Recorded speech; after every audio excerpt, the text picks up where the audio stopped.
All right, well, we're recording as we are. So, all right, this is Dave Cremoldi with Ben Edwards here in Bangkok, Thailand. We're outside the really, really awesome Harmonica live music venue here.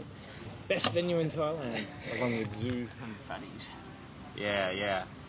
Okay, so this is our second attempt at an interview. No, we actually had a great first one, except there was so much extraneous noise. But and it went for 6 hours. We're actually live outdoors right now, which no podcaster will ever do. Anyway, Ben, you have a new album out on Panda Records? Yeah. So anyway, I'll just tell you a bit of background about Plastic Section, how it started, and then tell you about the album if you like. Is it recording? Yeah.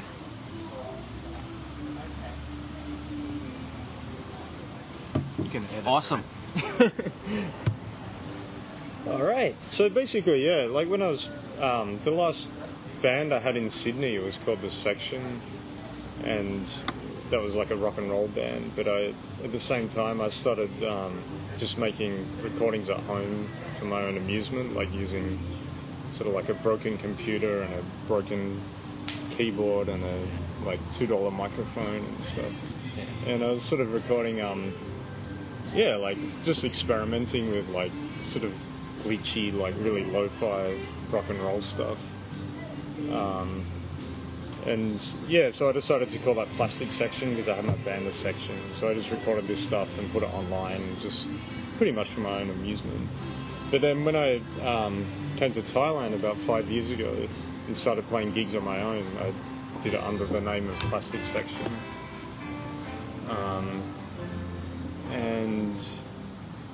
And at the same time, like I formed a band called Basement Tape, which sort of became my main band, but I still kept playing gigs occasionally on my own, which I would always do under the name of Plastic Section.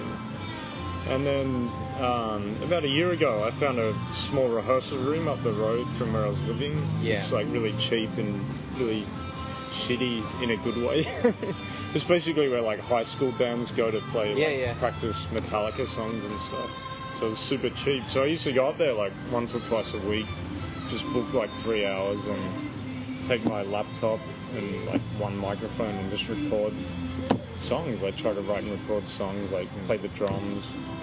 And I would try to finish a song or a couple of songs in each session rather than carrying a song over. So I'd lay down the drums, put the guitar, the vocal. And yeah, if it seemed good, then maybe I would redo it the next week or something and sort of turn it into a proper song. A lot of experimenting. But yeah, basically, after about 6 months of doing that, I had about 30 songs. 30 songs? And at the same time, I was... You hear that, people? 30 songs. You've got a lot of work to do, Bangkok. At the same time I was doing that, I kind of had a residency playing at a bar called Motorcycle Emptiness.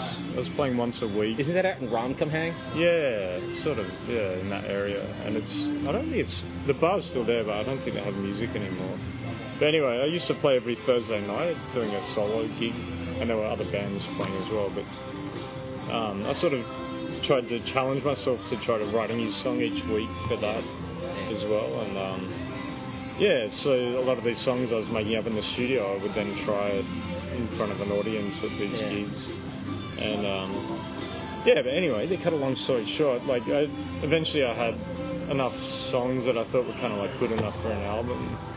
And Hock from Panda Records has been a good friend for a long time, and he's sort of said for ages, like, if you want to do an album, I'll put it out. He played in Basement Tape originally too. And once I had enough recordings that I was kind of happy with, I just I burned Pop a CD and said, like, what do you think? He said, yeah, it's cool. So eventually we got together. I gave him all the files for the songs, and he kind of mixed it properly, because I don't have any, I just had like a broken laptop. And I recorded everything with Audacity. So it's kind of like, he sort of helped to mix it properly. And that's amazing, because I had no idea that's what you were using when I listened to the CD. Yeah, because that's one thing I was interested in doing. It was sort of making you know, like I'm totally into DIY and sort of like the punk thing of just like do it yourself. So it's just kind of like using what you have. And basically all I had was a laptop which didn't work very well, and I bought a USB condenser mic. Which is really good. Like it picks up the sound really well. I just plugged it in directly. And so I wanted to, you know, in the spirit of like, you know, in the past people would just use a 4-track cassette machine and do that kind of thing. And it's like, well, this is doing the same thing, but just using what I have available. And it's amazing. Like you can do, you know, the sounds that I managed to get out of that. You would have, you know, it sounds similar to me to the kind of sound you would get in the most professional studio in the 1950s or something, you know, where they had like one mic, like at some studios where they had one mic in the room, the band just plays it.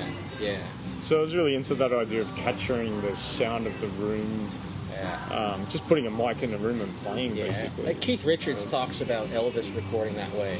Exactly. It's Elvis with the band and 2 microphones in a room, and that's it. And Elvis is a good example because he always recorded live, like all through his career, always live in the studio, everything 100%. And I think that's the best way to do it. So, but with this album, obviously, it wasn't, you know, I couldn't play live because I was playing all the instruments myself. But I tried to get that, you know, keep that spirit and get that sound by just placing the mic in the room and just sort of playing. But at the same time we started mixing these songs, like I started playing gigs. I should mention too, like as well as playing gigs on my own, I started playing gigs with a drummer, a guy called Bank, the singer of Red 20, a really good band in Bangkok, and he ran No Space Gallery as well. But he played drums with me for a long time, and then eventually I started playing with Put on drums, and and then when we were mixing this stuff, like Pop was, basically I asked him if he wanted to play bass for some gigs, and he was really keen. So since in the process of mixing this album, it's become a proper band, which is great. Like much better for me. Yeah, because I've seen you playing. I saw you playing down at the zoo, probably back in April, right before Songkran, I think. Just with Put, right? Yeah. So now, I mean, Plastic Section can be. I mean, if somebody offers me a gig, then I'll say yes. You know. Since then, I saw you opening up for was that King Khan and Barbecue show? Yeah. That was the first gig with with Pac and Put. And I thought you blew them off stage. Like I didn't think King Khan was actually very good, and I was like, I can't agree, but thank you. I'm a huge fan of King Khan. Yeah, but I was watching the show, and it was so fucking hot and humid in there, and I was like, oh man, I was dying in there. The whole place just smelled like an ashtray. I was like, all right, Cosmic Cafe, RCA, and I'm like, oh man, and I smoked too, and I'm like, fuck, I can't take it anymore. But that was like a big highlight for me, man, like supporting those guys, because I've been a fan of theirs for a long time. As soon as I heard that Matt was bringing them out, I said, man, I'd love to support, and luckily he was just looking for the support band, so now basically Plastic Section, you know, it could be me on my own, it could be me with a drummer, but preferably it's a full band. And the next album we're gonna do with the 3-piece, like playing live in the studio, which is the way I love to do it the most. And we might do it in a proper studio, like a friend's. When I say proper, I mean like a friend that has a home studio kind of thing. So it'll be, you know, maybe a bit more high tech in that sense, like proper microphones and stuff, but it'll still just be live in the studio. Keeping the spirit of that kind of thing. So I'd love to record on tape too, but it's almost impossible to do in Thailand. Although we have Basement Tape recorded our stuff on cassette, but since then all our 4-track cassette players have broken. So. Finding that equipment and like if you need maintenance for it, I guess it's going to be an issue. But I'm not really against digital. You know, I think you can can make digital sound good, you know. It's just a case of not putting it through too many filters and stuff. Yeah. Like keeping the sound as it sounds. Like, it's. How would you describe the difference between like basement tape and plastic section? Basement tape's really a collaboration. Like, basically we have two songwriters, which is me and Tad, and we have two singers, which is me and Tad, and we. Hey. Yeah. And we work on all the, like, so me and Tad write the songs, like, and then the band works on the song, on the arrangements together. So the whole thing is like a band, you know. Yeah. And like, so yeah, I'd say with Classic Section is basically exactly what I want to do. Cause when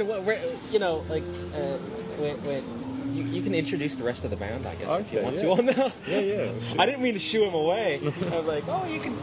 I would just say hello. But maybe he thought like I was saying, get the fuck out of here, man. Like it's your bar. When he comes back. But yeah, so basically, Plastic Section's more experimental, more rock and roll, more basically just exactly what I want, you know, what I want to do, and yeah. Basement Tape is more like a group effort. Yeah. But they're both fun. Okay, so for everyone that doesn't live in Thailand, how would you describe the Bangkok underground music scene? I think it's really interesting, and it's getting more interesting week by week because. I don't know, when I came here, like most of the underground or indie bands were really influenced by Britpop, you know, like Oasis and Blur and stuff like that, which to me, I'm not a fan of that music at all. So, you know, while I thought these bands were cool and stuff, it wasn't to my personal taste. But since, I don't know, in the last 5 years, like, younger bands that have come up, they've all been influenced by different things, you know. There'll be one band that's really influenced by, like, Whitest Boy Alive, and then another band that's really influenced by, like, math rock or something, and they're all really different. It was weird, a couple of years ago I was, like, doing this research, and I found, like, all these bands that were into My Bloody Valentine. Oh, yeah. Well, I was like, recently, wow. There's a lot of, and they're doing it really well, you know. They don't just copy the sound, but they adapt it and do something new with it. Which is cool. But there's also, I should mention too, like when I came, there were some really, really amazing groups that are still going too, like Bear Garden and Stylish Nonsense and Red 20, who I mentioned before. They haven't played for a long time, but there were, you know, so basically, the scene is great and it's getting better. Would you like to talk about Panda Records?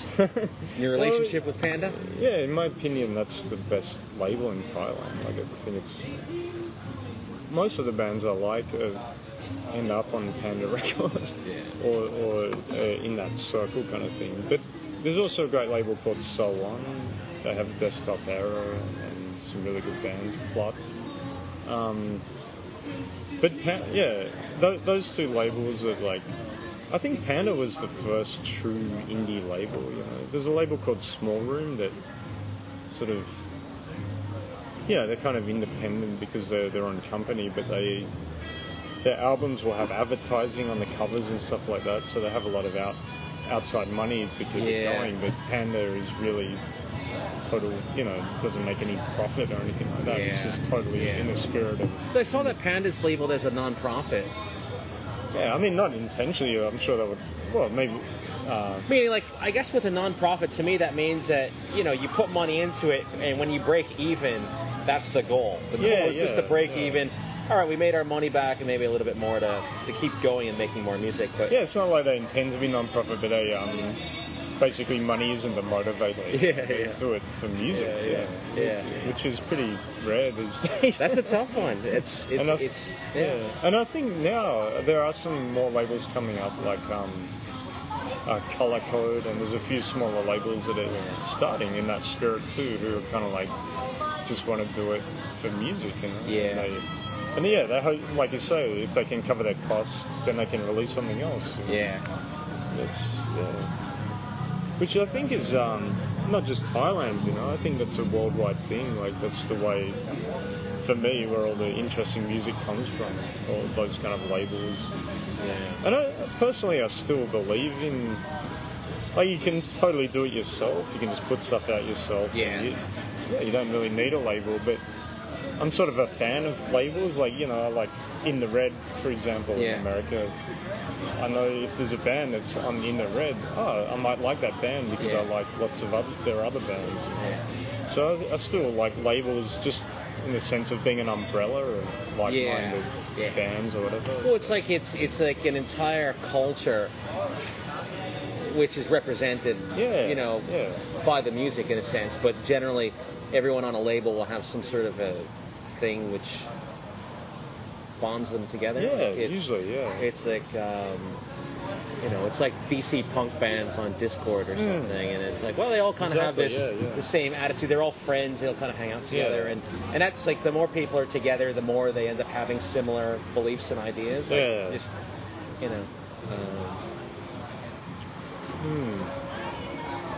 Yeah, and I think that's I think that hasn't necessarily changed in the, like, everybody's talking about, the music industry has changed, and well, of course the mainstream music industry is unrecognizable to what it was, but I think the indie, like the truly independent, not indie as a genre, but the truly like independent labels and stuff is still the same, really, and now more than ever because vinyl is really coming back. And that kind of scene has always relied on live music. It hasn't relied on MTV or radio or whatever. It's always been about people going to see a band, liking that band, and then buying their album or whatever. And that, I don't think that's really changed at all, you know. Like 20, 30 years ago, those bands probably couldn't make a living playing music, and they can't now. But but they still do it, which is good. They still add something to the world, positive to the world, which is the main thing. Okay. All right. Talk about some of your bands that you follow or that you like here in Bangkok. In Bangkok. For everyone that doesn't know. This is one of my standard questions. Of like, plug Bangkok bands. Well,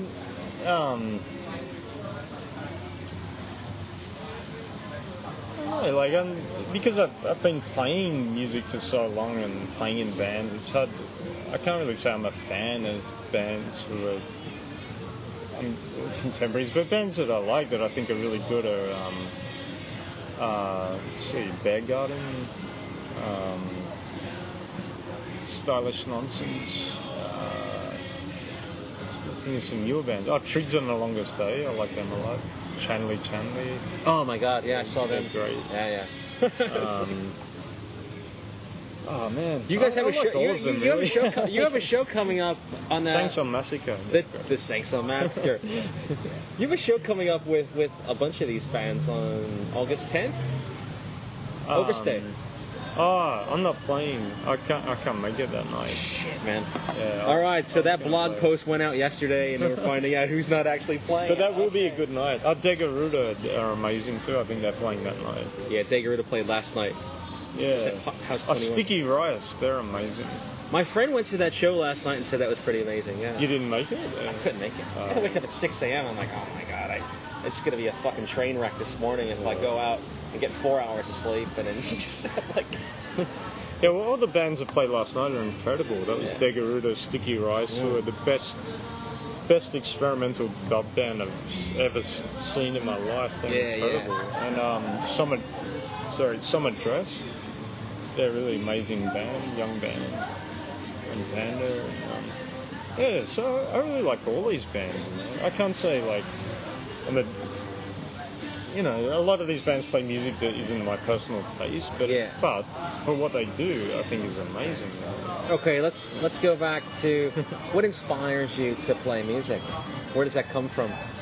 Songwriter. I don't know. Well, as far as music goes, I've always loved it.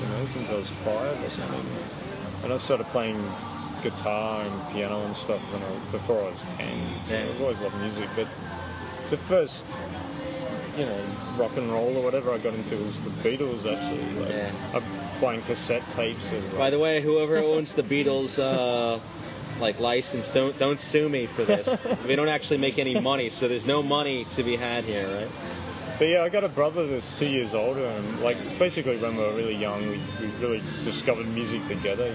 We kind of went through the 60s, all the Beatles, the Kinks, the Rolling Stones, all that. And then eventually we got into punk, like the Clash, Iggy Pop, Sex Pistols, and then we kind of went back and got into 50s rock and roll, like Bo Diddley, Little Richard, and then further back into blues and the roots of that, like Robert Johnson. And now, like, the thing, so I've got really broad tastes as well. Like, I love jazz and I love all different kinds of music, but as far as writing songs, especially for Plastic Section, like, my biggest inspiration comes from really 50s, like, rhythm and blues and rockabilly and rock and roll. Because I think it was really, it was simple, but it was also really experimental. In some ways, much more experimental than anything that came afterwards. Especially, like, not just the songwriting and the playing, but the recording techniques, because there weren't really any rules then. So there's all these really weird, crazy records from that time, like, from the early years of rock and roll. Especially people like Bo Diddley and the bands that I love that are more, since that time are bands that tend to tap into that spirit, like John Spencer Blues Explosion, the Gories, the Cramps, stuff like that. A guy called Kim Salmon from Australia, who's one of my biggest influences. Nick Cave, stuff like that. I think they really tap into I was listening to that Nick Cave album you were talking about. Oh yeah, that's one of my favorites. Yeah, that was crazy stuff. What does it feel like when you're on stage? Some people are songwriters, but I've actually heard, like, some people that are, professional musicians actually don't really like playing on stage, or they actually just prefer songwriting in a studio, or some people just like being on stage and they find songwriting in a studio really just oppressive. Like, no, I love both. Well, basically for me, I write songs with the intention of playing them on stage.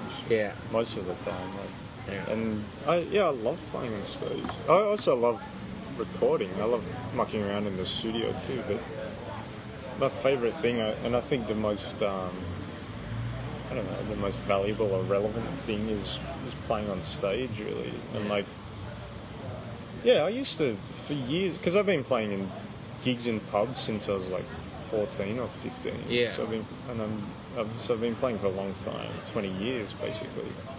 And like, for the first And you're how old? 36. Pretty old. So like, basically it wasn't until maybe I used to get, really nervous and stuff when I was younger. But somehow around in my late 20s I started to really, really love performing a lot. Because like you perform a lot, and it just, like, you perform so much, and just like on odd nights of the week, like you're only doing it because you love it. Because I'm like, no one would actually choose to play on that night of the week. Often there's like really difficult place to go to unless you really want to do it, and that's kind of how I know, like, wow, he's really into performing live. Because I love it, and I feel it's basically my reason for existing. And it's kind of like, what's that feel like on stage? And plus, you can only get better at either songwriting or singing or guitar playing or performing by doing it. What's the feeling on stage that you have when you're performing? These days it's just like just fun, just really fun, like a party, like well, it depends on the gig and the audience, like if the audience is really into it and it's a really good gig, and it's kind of like just go with it, and it's really fun, and expel a lot of energy and lose a bit of weight. Okay, in the last... But if it's a quiet audience, and it's kind of like a really quiet gig or something, then it's a bit different. But I don't care that much about like making mistakes or anything like that. All right. Let me. In the last, you've been here 5 years? In the last 5 years, what's the most memorable gig? For me, probably, I don't know, maybe the King Khan and Barbecue one was one of the highlights for me because I'm a huge fan of those guys, so it was great to support them. And I don't know if I said this while we were recording, and I'm like, oh, fucking Ben blew them off the stage. I mean, I just thought, like, to have to go on after you. Who else played that night? I'm trying to remember. The Standards. Yeah. Right, and they did a great set too. Yeah. I actually have. They're another good band. Though. Yeah. I mean, I actually recorded. I actually recorded one of your songs with video, HD video. Should upload it to YouTube. I did a song.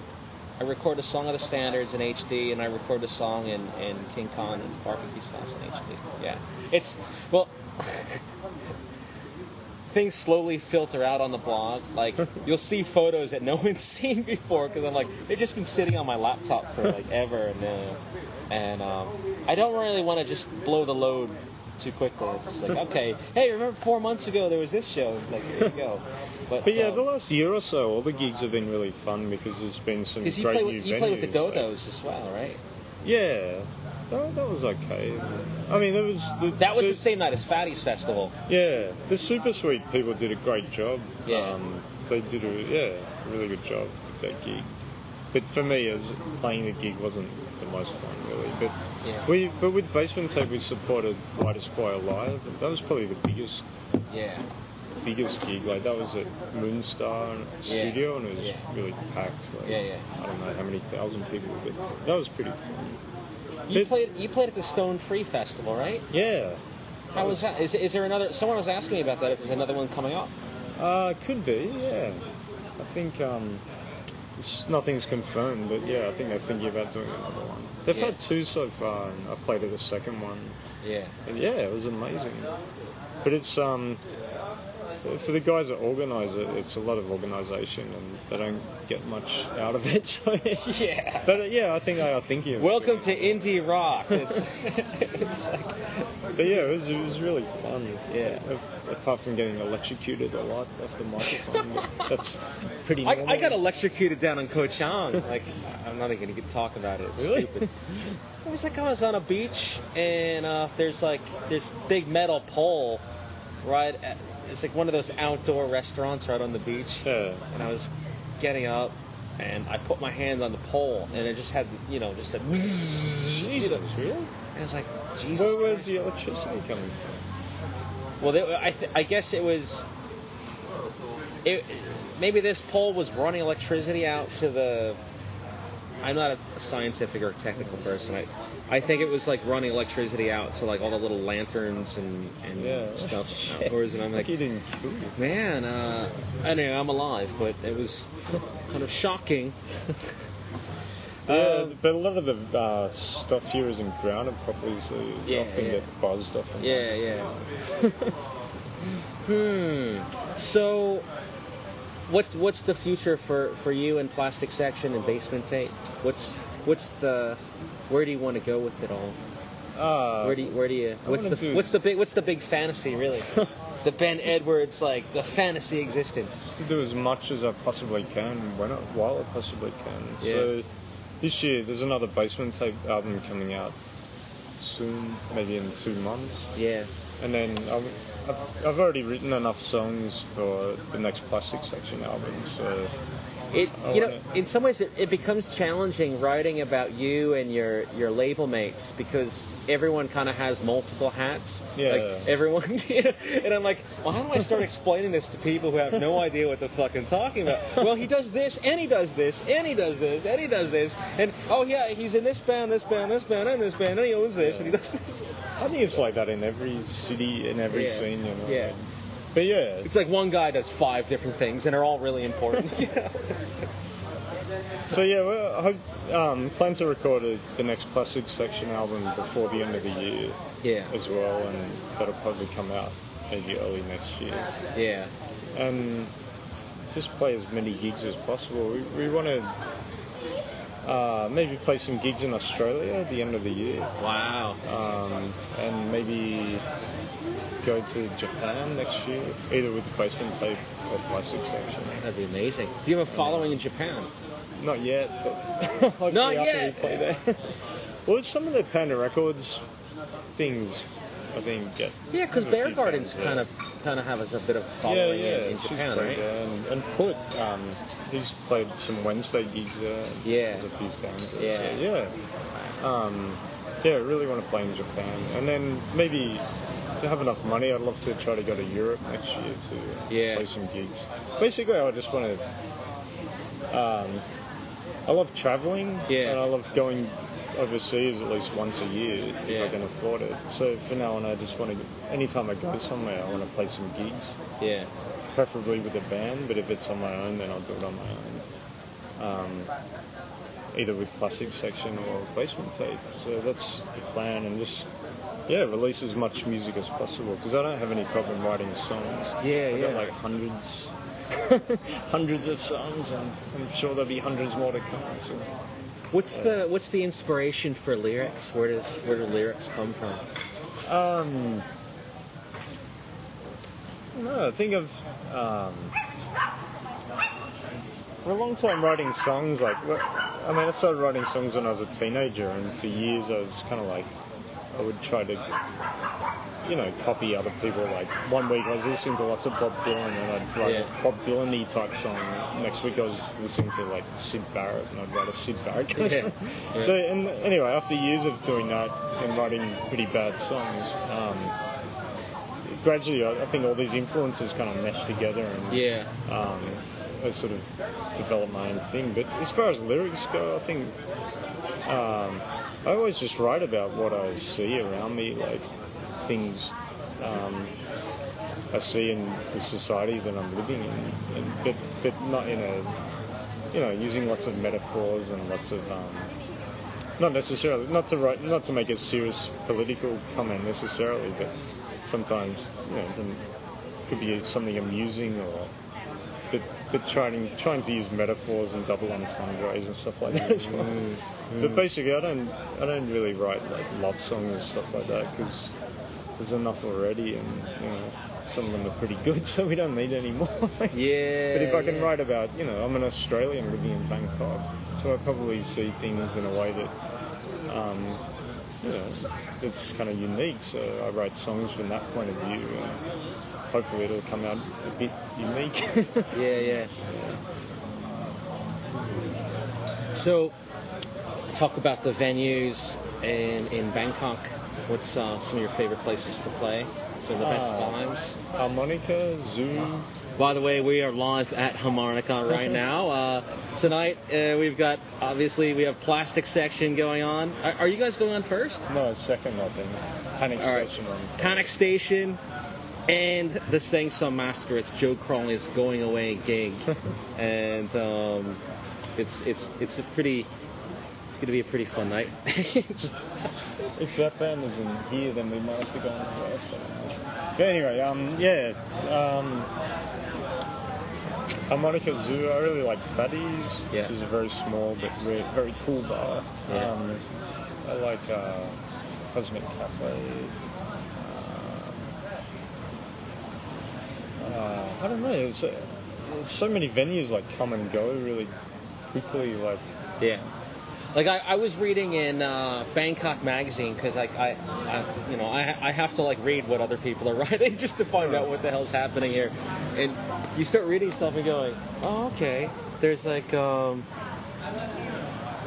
Parking Toys. Have you played out there? No, I haven't even been there. Stylish Nonsense. I'm like, well, I look at like where it is, and like I'm not fucking going out. That's like near Cassette Start. I'm like, I'm not fucking going out there. Like someone tried to get me to go out there once. I'm like, fuck no, I'm not gonna do it. Like.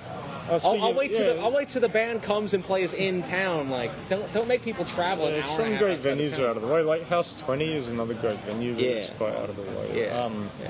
I just thought of another one that now it's slipped my mind again. By the way, if you tried to go to House 20 last night and didn't find it, it's not my fault. Blame it on someone else. Fuck, I just thought of another venue, but now it's just slipped my mind. WTF, you're doing your album release? Well, that's, WTF? Yeah, that's not often a venue, but that's probably my favourite bar for drinking in Bangkok. And yeah, they sometimes have events. Yeah. Which is, and it's great that they've, let us do our launch there. That should be really fun. And when's that going to be? Go ahead Friday and the 9th. plug date. I try to keep track of everyone's gigs, and it's like, this just starts getting crazy because you just have like all these different things. You keep on remembering something else. I'm like, I forgot that, and then like, I don't know. But I just remember the venue I like, Playground on La Prau Soi 8. It's a great bar. We played there with Basement Tape the other week. Oh, fuck, La Prau. I live in Pinkau, and they're overstaying. I'm like, oh, Jesus Christ, man. I've got to go out to La Prau. Maybe on the weekend. What was the bar Plastic Section played at the other week? Near Nanakorn. That was near Sanam Luang. That was right. That was like right next to Sanam Luang and Democracy Monument. That was a cool place. Too, yeah. It was cool. I actually found photos of you guys at Fatty's Bar right before my camera battery went dead. I just uploaded them like my computer. Oh, cool. Anyway, while your bandmates are walking around here, if you want to like grab them and grab them for the. Do you want to say hello to Plastic Section interview? I have to go soon. Is a Panic Section? They're doing the sound check. The drummer having a drink. Oh, okay. Do you want to introduce yourself? Hi, it's Put Wednesday. And you're also the proprietor of? Unfortunately, Harmonica. And a genius multi-instrumentalist. Unfortunately. Maybe you should plug up. Put also has an amazing solo guitar project called Wednesday. Have you ever seen Wednesday? Yeah, I saw Wednesday at Fatty's and also at Zoo. Oh, right. Did you enjoy the set? Yeah, it was good. It was great. It was really good. It's okay if you don't enjoy it. Yeah. No, it's really interesting. I love hearing anything that's just interesting. We're just talking about Plastic Section, Bangkok indie music, and he was asking about my favorite venues. Cosmic Cafe. What apart from Zoo and Harmonica, what venues? That place, House 20. Yeah, House 20 is good. It's good vibe, it's but just hard to get to. Hard to get to. Especially on the traffic. Once I had a gig there on Friday night, and I was stuck in traffic for like 4 hours. 4 hours? By the time I was anywhere near there, the gig had already finished. At some point in time, like, people will just give up. If it takes them 2 hours just to figure out where they're supposed to go, they'll kind of just say, fuck this. I mean, I remember trying to get into La Prau to, just like, entering into La Prau is a nightmare, but... I got customer asking for money back because they made it just for the last band, just in time for the last band, for the last... At House 20? Of the last song. At House 20? No, here. Oh, here? Yeah. Oh my God! I took a motorbike from Pet Bori, and then I missed the stop and ended up at Sukhumvit, and then took a taxi back, and 25 minutes to get here to go like a kilometer and a half, which is it was really just hilarious because I'm like, wow, it actually only takes me 10 minutes to get to school and I'm going like 12 kilometers. But it was just because like we're in a really congested area of Bangkok, which is actually really popular for people to come and have a good time in, but it's unfortunate for anyone who has to come here. There's a lot of customers here, like they rely on motorcycle taxi. Yeah. But I don't have enough faith. I don't have enough faith with my, Yeah. It was quite funny. How would you describe the underground music scene in Bangkok? Oh, good question, actually. Quite hard to say. But I think it's pretty good, but the problem is a lot of Thais still don't know that there's an underground music scene in Bangkok. That's the major problem for me. Like, but isn't the culture of going to see bands? Like culture of like paying and going to see a band, but doesn't exist. But at the same time, isn't that what underground people really like?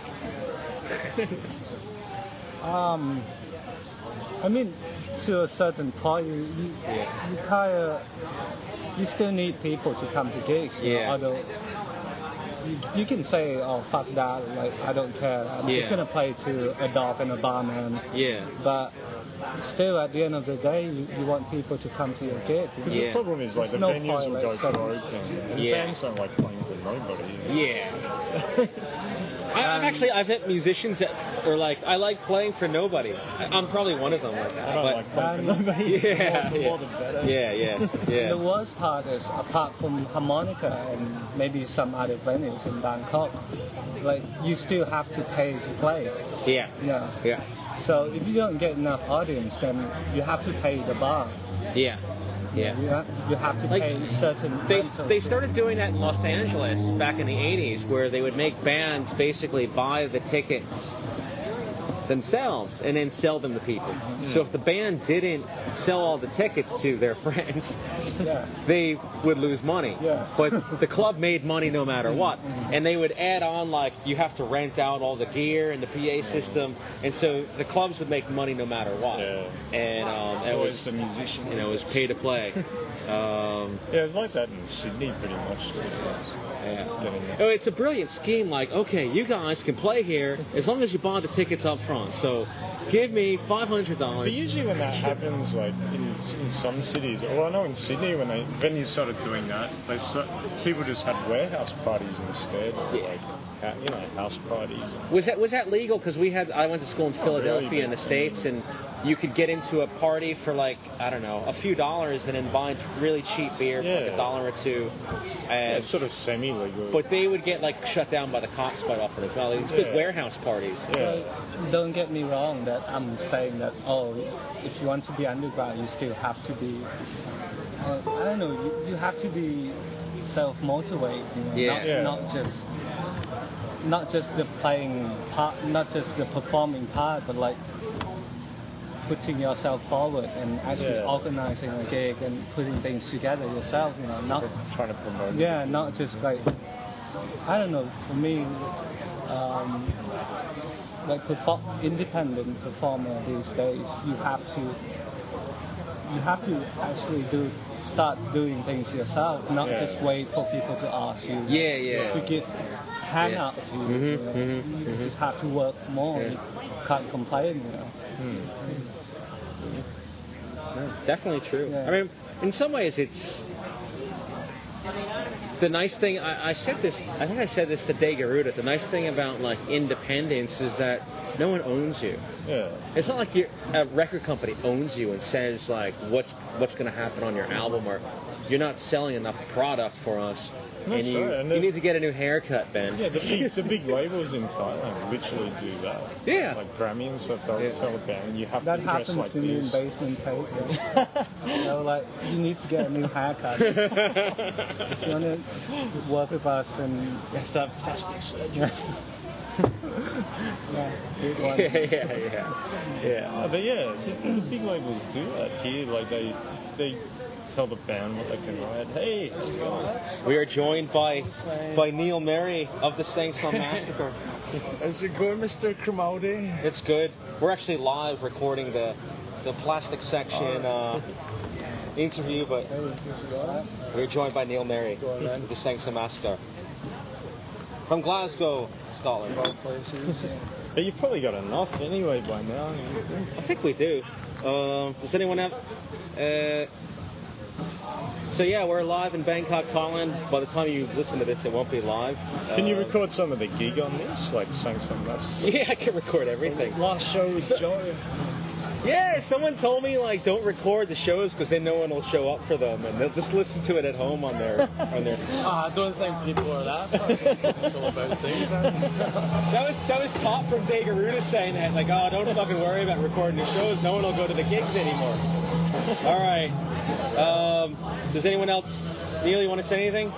Yeah, the bass looks like a fucking police walkie-talkie, man. It's not in the middle of the table. Actually, it looks kind of like a bomb. Bravo, Alpha, 00, Tango. So anyway, Are they actually playing, or are they just? They're just doing their sound check. is that Panic Station? Yeah. Have you seen them? Fuck yeah, I know Iman's playing with them tonight. Anyway, Iman, Oh, really? he's actually, yeah, he's fuck, they sound completely different. Sound a bit heavy or what? He's the drummer of Matthew and the Fishes. I chat with Iman a lot because they just chat about just various things. And all right, I guess that's a wrap. So tonight we're here at Harmonica with Panic Station, Plastic Section, and the Sing Song Massacre. You're missing it, you bitches out there in the fucking world. But don't worry, you can eventually, hopefully, afford a plane ticket and come to Bangkok and check things out. Anyway, this is Dave Grimaldi signing off, and we hope to see you soon. Yay! Oh man, that's a nice article you wrote, man. Like about